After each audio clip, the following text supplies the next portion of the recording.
This is Jen Johnson for Module 3, Understanding My Community, Westside Alternative School, and Hays, Kansas. Hays, Kansas is one of the largest cities in northwest Kansas and is nestled off of Interstate 70 and Highway 183. It's home to Fort Hays State University. Hays is a small melting pot of race, religion, ethnicities, and culture, with students coming from across the U.S. and foreign countries to attend university. Fort Hays State has a program in partnership with a university in China, and so they're usually during the school year is an influx of different foreign exchange students from that school in China. Hays is the county seat of Ellis County, was incorporated in 1885, and it acts as a central hub for surrounding areas. The town has a large school district with 6 elementary schools, 2 middle schools, and 2 high schools.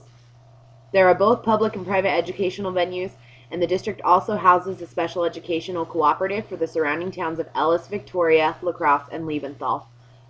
The private educational venues include 1 elementary school, 1 middle school, and 1 high school.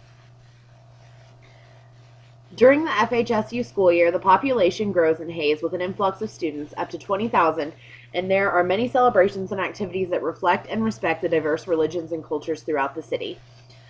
One main in particular is Oktoberfest, which celebrates German traditions. Due to early German settlers, many German traditions are preserved, like Oktoberfest, and carried out, as well as a strong Catholic presence, which is seen within the community. There are many religions celebrated in Hays, with churches of all denominations.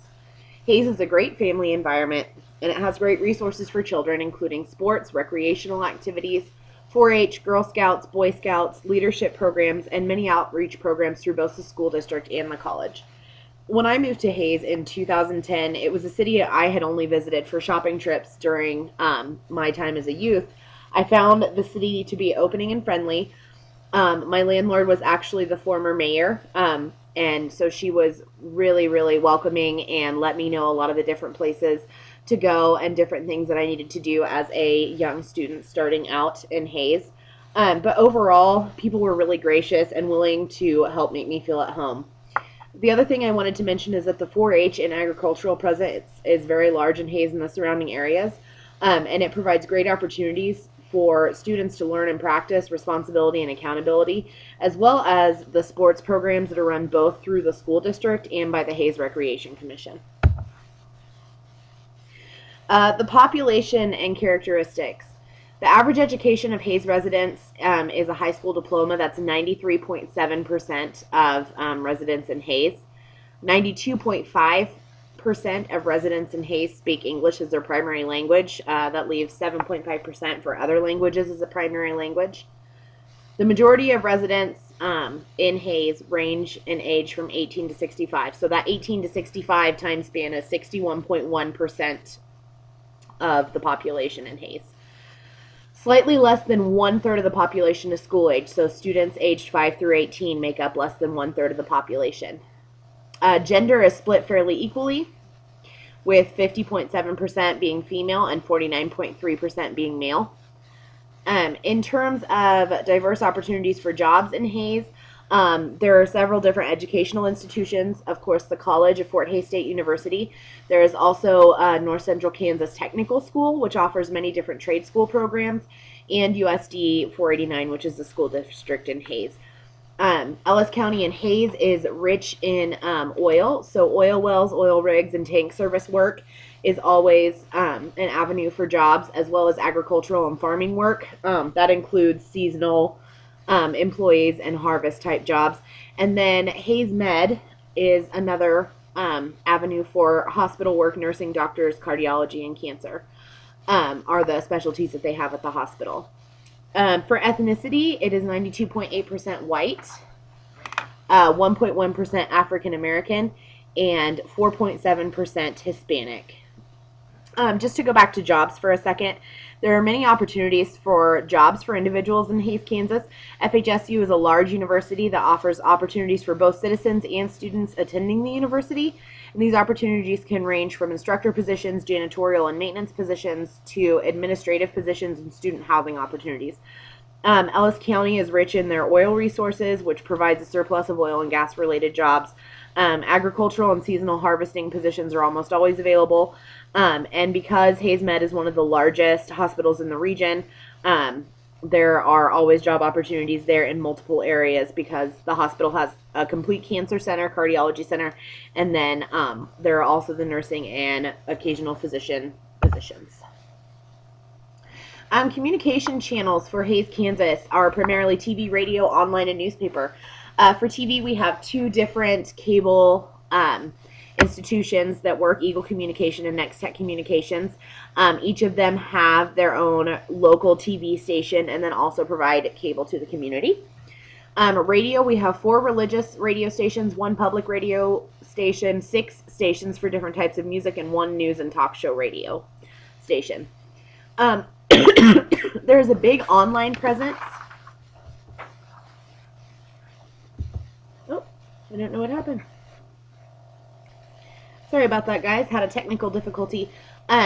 There's a huge online presence in the Hayes area, and that is mostly due to Hayes Post, which is run by Eagle Communications. It is kind of like a free version of the newspaper that keeps everyone up to date on different happenings in the Hayes area. And then there's also Hayes Daily News, which has an online portion of their newspaper as well. Hayes Daily News is also the physical newspaper for Hayes, Kansas. And something that I find really interesting is that Fort Hays State and USD 489 and many local, and chain businesses are looking to social media outlets of Facebook, Pinterest, and Twitter to kind of promote communication for targeting that younger generation. The radio stations, they vary in purpose from musical to political talk and news shows. And the majority of the news, talk, and religious outlets are being considered Republican in content.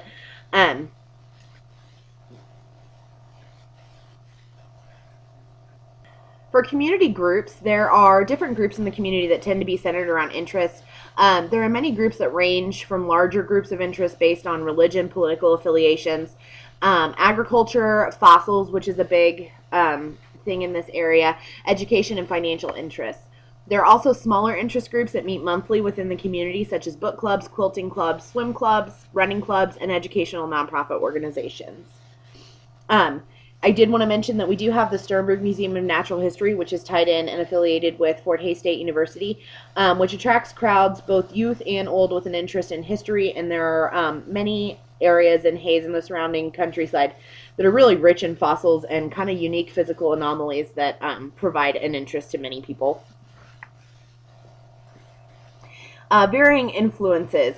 Policy on school procedures and curriculums are made by the school board. While some influence from university trends is evident, the school board in recent years has been less open to public opinions and concerns, and that's something that we'll talk about a little bit later, but it's something that's kind of become more evident in the last year. In terms of influence from the college, FHSU has been making really good strides in the areas of technology and communication, specifically with the movement and kind of what we're dealing with right now of going towards a more open education resources type platform. I believe personally that the school district has taken an interest in this, and it's looking towards a more technology-rich educational environment for our students. But in recent years, decisions based on curriculum, staffing, and financial decisions have been seen by the community kind of as a basically done on their own, as a rogue kind of decision, without consultation and polling of the community and their input. So I think that's kind of up and open for debate. I know that we have a new technology lease that's going to be happening for USD 49, so that's something that's kind of going to be a topic of debate. In terms of nonprofit organizations, we have WKACD, which is Western Kansas Association on the Concerns of the Disabled. They provide services to disabled people in the area. There's also Kansas Next Step. It's a nonprofit organization basically designed to help students connect with unique and exciting educational opportunities and provide funds in order to be able to do those opportunities. And then some other organizations which are really more about helping is High Plains Mental Health. And then First Call for Help, which helps, people that may be kind of in a dire situation, whether it's paying for an electric bill or getting diapers and formula to be able to clothe or take care of their infants. There's also options, which is relatively new, and it is kind of the domestic battery shelter for here in Hayes. It's a kind of a secret, non-private, a secret location that is run. And there's also Janus Campaign, which is a nonprofit that was developed to reduce gender-based violence. So those are some of the organizations that we have.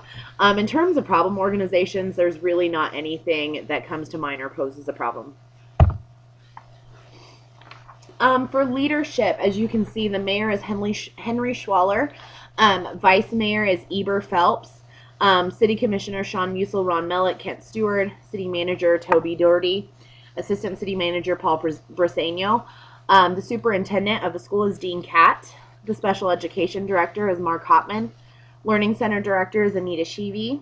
The high school principal is Martin Straub. And then the FHSU new president is Mirta Martin. And the former is Ed Hammond, and the former city commissioner is Barb Wassinger. And just down at the bottom, I noted all of these people are leaders making a difference in the community every day. Some of these are because they are making and changing policy, but some of these also, like, the former FHSU president, he is for the community and for Fort Hays State University, which kind of transfers over into the community and into the school district.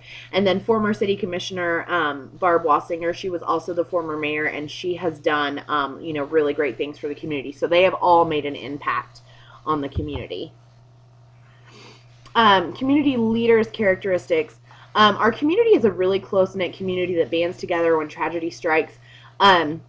Years back, Jana Mackey is the daughter of the couple that works at Fort Hays State University that started Janus Campaign, and she was a victim of gender-based violence. It was an incident that happened in Lawrence. However, she went to school at Fort Hays and was a member of the Hays community. And so the group, everybody really kind of gathered together and started putting things in place for the Hays community to ensure that something like that didn't happen here.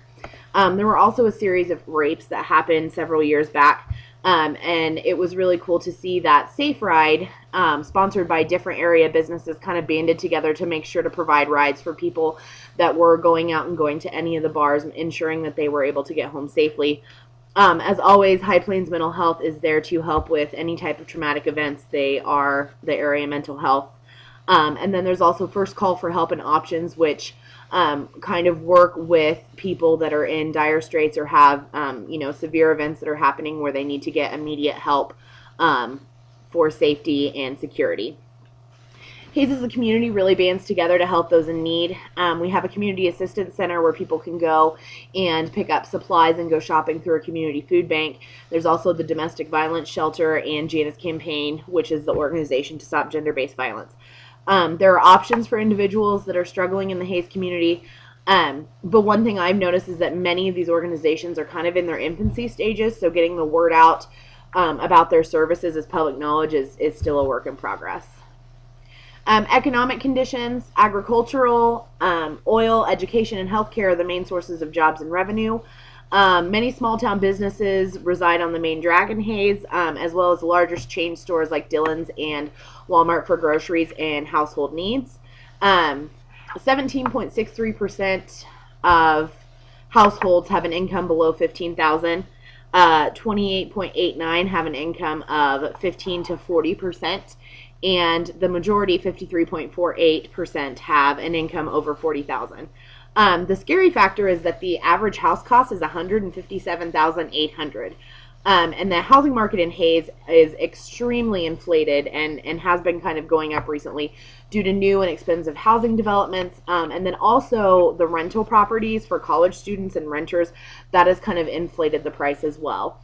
82.63% of individuals use automobiles as a form of transportation, 9.19% carpool, and 3.39% walk. The unemployment rate is 2.3%, and sales tax is 8.4%. The total enrollment for schools is 3,013 students, and ethnicity for the students in the schools is 83.9% white. 0.9% African American, 9.72% Hispanic, and other is 5.43%. There are also alternative education options with GED, Learning Center, and NCK Tech.